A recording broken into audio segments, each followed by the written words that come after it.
Les citoyens de Maroua, ou alors de l'extrême nord, du nord et de la Damawa, n'attendent que le parti politique ou le président qui viendra leur donner de l'eau à boire, parce qu'on n'en a pas dans les régions septentrionales, à l'extrême nord.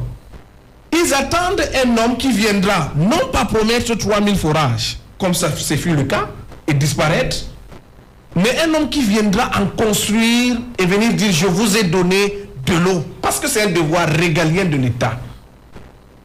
Ils attendent cet homme politique qui viendra construire des écoles et faire en sorte qu'à Maroua, capitale de la région de l'extrême nord, que les enfants ne s'asseyent plus à même les sols pour faire cours. Venir reconstruire les routes. Voyez-vous, le secrétaire général, le SGPR de la présidence de la République, le secrétaire général de la présidence de la République s'était rendu dans le Logoneshari à Koussiri en hélicoptère. Ce n'était pas par envie de monter dans l'hélicoptère, mais c'était parce que la route était impraticable. Il ne pouvait pas rallier Maroua pour aller à Koussiri dans le cadre de sa mission. C'était une honte.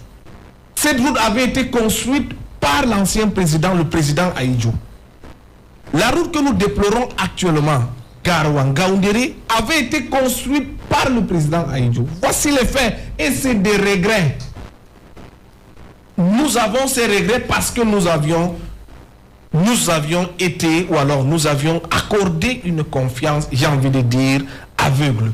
Ces populations, c'est-à-dire pour ces populations de ce côté, le profil idéal, ce n'est pas cette personne qui viendra leur dire que je vais vous donner ceci, je vais vous donner cela, soyez résilients, mais c'est plutôt cet homme politique qui viendra poser des actes clairs. Dans le domaine énergétique, Aïdjo a construit le barrage de l'Agdo en 1977, avait un potentiel de 75 MW, capable de desservir même les pays voisins.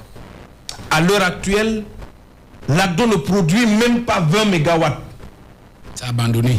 Pause annoncée officiellement, l'ensablement du barrage. Ça veut dire qu'il y a eu trop de sable à l'intérieur. À un moment donné, j'ai même voulu, peut-être pour faire rire, mais j'étais sérieux, j'ai même dit aux populations du Grand Nord, allons nous-mêmes avec les mains enlever le sable pour qu'on puisse avoir le barrage. Parce que si on avait commencé peut-être 2 ans plus tôt à l'heure-ci, on aurait nos 75 MW. Enlever juste du sable. Le gouvernement a opté pour l'investissement pour le solaire et pour les centrales thermiques. Coût du combustible, 1 milliard par semaine.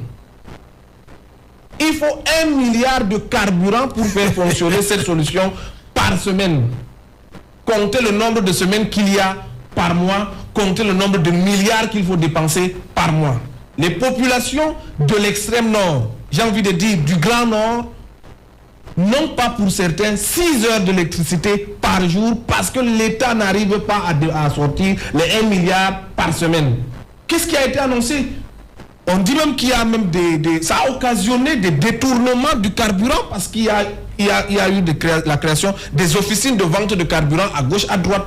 Les mêmes individus qui pouvaient sortir le nombre de milliards, pourquoi ne pas emprunter? Parce qu'on a vu comment est-ce qu'on a emprunté pour construire des stades et ainsi de suite, pour résoudre ce problème de l'Agdo. Ils préfèrent ce problème, la solution du combustible, pourquoi? Parce qu'ils sont sûrs d'avoir 1 milliard par semaine. Mais en construisant le problème, en reconstruisant l'Agdo, le barrage de l'Agdo, ils n'auront pas de solution.